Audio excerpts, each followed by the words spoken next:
معايا حاجة هتنعنشك. أنا دلوقتي هوريك حاجة عمري ما وريتها لأي حد في الدنيا أبداً في حياتي. لازم توعدني إنك ما تقولش لأي حد. شاور لقلبك، اوعدني. كتاب مغامراتي، انت عارفه. شارل سمعان المستكشف. لما اكبر هتبقى رجلي على رجله.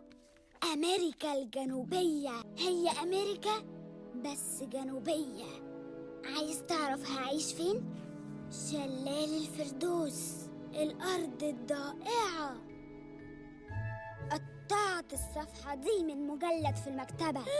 هنقل النادي بتاعي بحاله واحطه جنب الشلال. مين يعرف هواجه ايه؟ ولما هوصل هناك بص، هملى كل ده بالمغامرات اللي مستنياني. هو بس المشكلة اني معرفش ازاي هوصل لشلال الفردوس.